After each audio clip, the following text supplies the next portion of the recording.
гадагшаа явах нь зөвлөдөө. Гэхдээ үрд бити яваасай л гэж хүсдэг. Хэцүү байна, ээлгүй байна. Харин тийм.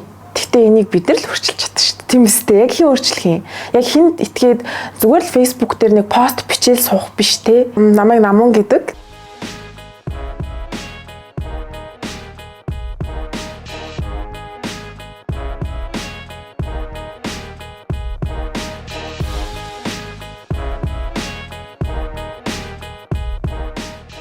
За би хоёр хүүхдийн ээж дээрээ нэмэх нь бизнес эрхлэгч хуваарай. Тэгтээ яг ганцаараа бол биш, хамтрагчтай. Тэгээд ерөнхийдөө маш олон хоббитой, айгүй итгэвтэй, зүгээр сууж чаддгүй нэг юм хүн байна. Айгүй бас тэнмэл нэг юм актив нийл хүн байна да. Би ерөнхийдөө яг ээжтэйгээ бараг 5-6 настай байхдаа цэцэрлэг нээн гэж айгүй ярьдаг байсан юм билээ. Ээж нэг сүлт хэлсэн л дээ. Тэгээд цэцэрлэгтэй болно, эсвэл сургуультай болно гэж аюух ярьдаг байсан. Тэгээд яг миний өөрийн хобби маань хүнд ямар нэг юм зааж зөвлөх, зааварчлах аюу дуртай хүн.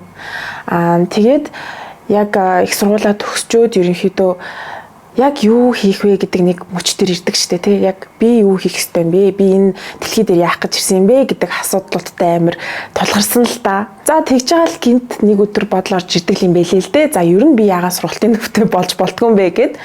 Тэгэл ер нь бол аар саархан ингээл мөнгө цуглуулаад ааваасаа тусламж аваад эргэн тойрондоо ер нь хилээд нэлээд удаан одоо бодож төлөвлөсний эцэст одоо 3 жилийн өмнө нээжсэн.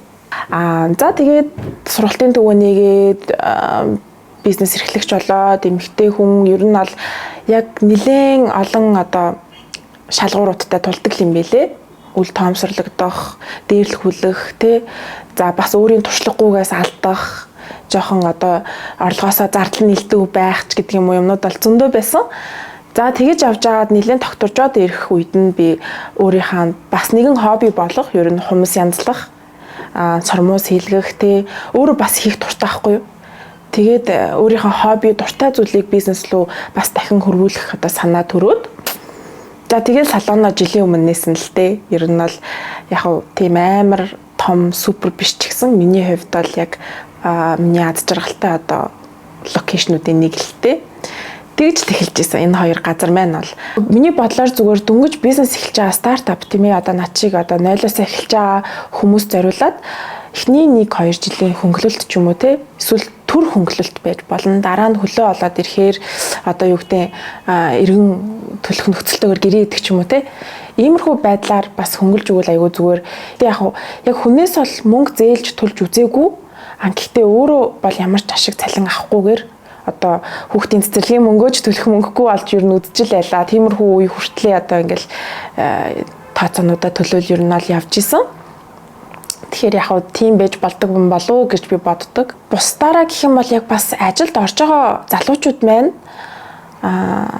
дан ганц цалин харж одоо юу гэдэг ажиллаа хийдэг.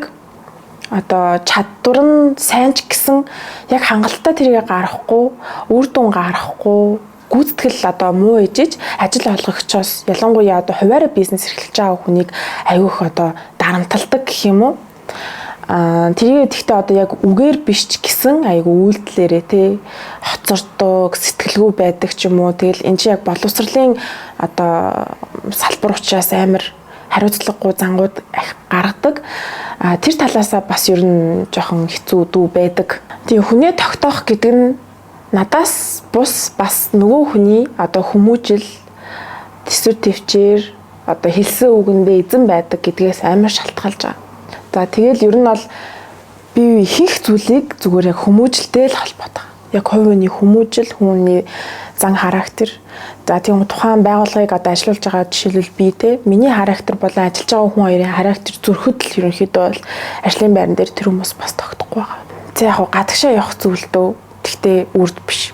Яг хөгжсөн гоё оронд очоод магадгүй мастер, бакалавр те хэмжээнд сураад өөрийгөө хөгжүүлээд эргэж ирээд улстай хувь нэмэр болоод одоо эдгээр болохгүй байгаа зүйлсээ магадгүй шид гэд хичээвэл хувь нэмрээ оруулбал зүгээр гэж би боддог.